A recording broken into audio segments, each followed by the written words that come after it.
नमस्कार मेरे देश की जनता, मैं विशेष शर्मा आप सभी का स्वागत करता हूँ शेयर वाले शर्मा जी में, जहाँ पे हम आपको बनाने में हेल्प करते हैं सुपर इन्वेस्टर या प्रो ट्रेडर। दोस्तों, ये एक ऐसा शो है जहाँ पे स्टॉक मार्केट से जुड़ी हुई छोटी मोटी बातें मैं आप लोगों के लिए एक बहुत ही आसान तरीके से बताता हूँ, ताकि आपका जो वो फर्स्ट स्टेप है ना, पहला कदम, जो कि सबसे ज्यादा इंपॉर्टेंट होता है किसी भी फील्ड में, वो पहला कदम आप लोगों का आगे बढ़ाने में हेल्प हो सके। तो आज हम बात करने वाले हैं दोस्तों सेबी का जो नए गाइडलाइंस आए हैं मार्जिन फंडिंग को लेके, उसके बारे में। तो पहले मैं बताना चाहूंगा हमारे उन सब नए इन्वेस्टर्स के लिए, फर्स्ट टाइमर्स के लिए, जिनको कि अभी तक शेयर मार्केट का एक्सपीरियंस है नहीं ज्यादा, उनको बताना चाहूंगा मार्जिन फंडिंग होता क्या है। आप कभी किसी स्टोर में गए हैं जहां पे आपको कुछ इलेक्ट्रॉनिक्स खरीदना होता है या फोन खरीदना होता है, कार खरीदनी होती है, उसकी कीमत होती है 100 रुपए, मगर आपके पास होता है सिर्फ 30 रुपए। तो कोई कंपनी आके बोलती है कि भाई बाकी के आपके 70 रुपए मैं पे कर दूंगा, लेकिन आपको उसके बदले में EMI में मुझे चुका देना सम इंटरेस्ट, और आप खुशी खुशी कर देते हो। दोस्तों, सेम ऐसा होता है स्टॉक मार्केट में, जहां पे क्या होता है, सपोज आपको शेयर खरीदने हैं 10 रुपए वैल्यू के, लेकिन आपके पास है सिर्फ 4 रुपए या 5 रुपए या 6 रुपए।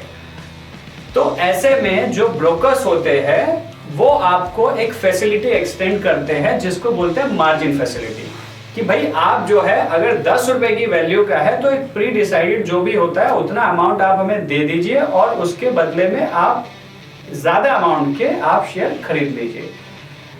थोड़ा बहुत इंटरेस्ट वो लोग चार्ज करते हैं, और उसके बाद आप 1-2 दिन में, या जैसे जब भी सेटलमेंट का उनका टाइम रहता है, जितने टाइम में सेटलमेंट करना होता है उतने टाइम में आप पैसा देके बाकी सब शेयर्स भी ले लीजिए, या कुछ दूसरा आपको डिसीजन लेना है वो भी ले सकते हैं।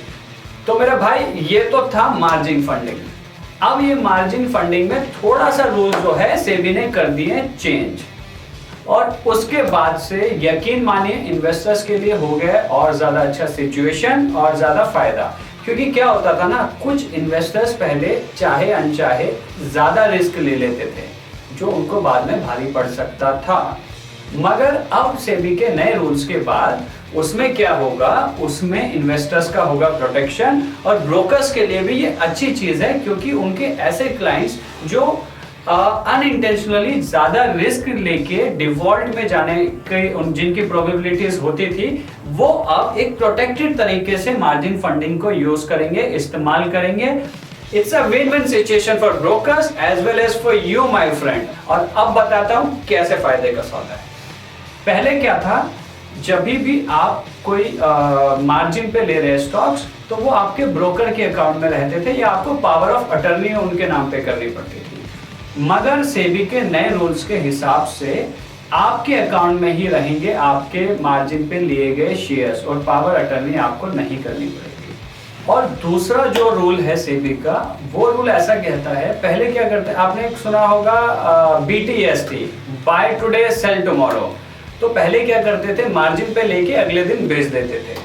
सेबी ने उसमें थोड़ा सा चेंज कर दिया है और बोला है कि आप अगर आज खरीद के प्लेस किए हुए शेयर, मार्जिन पे लिए हुए शेयर कल बेच रहे हैं, तो आपको डबल द मार्जिन रखना पड़ेगा। मतलब जो मार्जिन पे लिए थे उसका डबल मार्जिन रख के तभी आप बेच पाएंगे वो शेयर्स।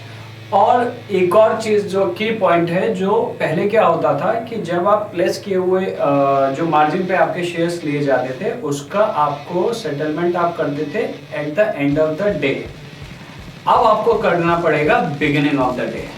तो दोस्तों, ऐसे कुछ माइनर चेंजेस किए हैं सेबी ने। पूरा डिटेल में भी हम जा सकते हैं, मगर टाइम की कमी के चलते थोड़ा की पॉइंट्स ही मैंने सोचा आपसे डिस्कस करूं।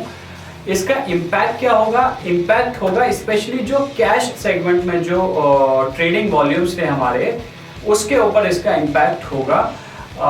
मगर एक अच्छी चीज है, क्योंकि जो एकदम एक्सेसिव लेवरेज लेके जो ट्रेड्स करते थे, और जो इन्वेस्टर और ट्रेडर एकदम एक्सेसिव लेवरेज लेके बिना किसी रैशनल के कर देते थे, उस पर एक लगाम लग जाएगी।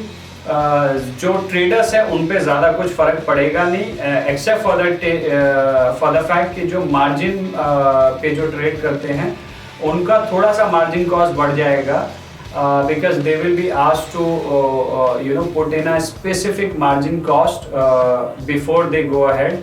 तो मेरे भाई ये था जो इन्फॉर्मेशन मैं आपके साथ शेयर करना चाहता था। हमारे जो कुछ ऑडियंस है उन्होंने भी बोला था कि आप थोड़ा सा अगर हमें समझा दें आम भाषा में कि यार ये जो मार्जिन से रिलेटेड सेबी का सर्कुलर है वो कैसे इम्पैक्ट करेगा। तो बिल्कुल चिंता मत करिए। ऐसा लोगों को लग रहा है कि शायद ये एक थोड़ा सा डिस्करेज करेगा इन्वेस्टर्स को या ट्रेडर्स को, मगर जिस तरीके से ये पूरा सर्कुलर सेबी लेके आई है ये पूरे सिस्टम को और एफिशिएंट बनाएगा। जो एक्सेसिव लेवरेज लेके जो रिस्क पे थोड़ा ज़्यादा काम होता था वो उतना शायद नहीं होगा और लोग थोड़े रैशनल के साथ काम करेंगे। आपके जो स्टॉक्स जो आप पहले प्लेस कर दिया करते थे अब आप सेटलमेंट के बाद ही उनको प्लेस कर पाएंगे। अब आपको जो है जो नए ट्रेडर्स हैं या जो नए इन्वेस्टर्स हैं वो मार्जिन तभी यूज़ कर सकेंगे जब उनको एक सफिशिएंट उनको प्री पेमेंट वो कर पाएंगे। तो I think overall good changes brought in by SEBI. Brokers के पॉइंट ऑफ व्यू से भी बहुत अच्छे चेंजेस हैं, रेगुलेटरी चेंजेस हैं, इन्वेस्टर्स ट्रेडर्स के पॉइंट ऑफ व्यू से तो अच्छे चेंजेस है ही। हालांकि इस पे डिबेट अभी भी चल रहा है कितना अच्छा कितना बुरा, मगर ऐसा हर वो रूल हर वो नियम कानून कायदा जो लोगों को जो सिस्टम को और इम्प्रूव करे रोबस्ट करे हमेशा लॉन्ग रन में सबके लिए अच्छे का फायदे का सौदा होता ही है।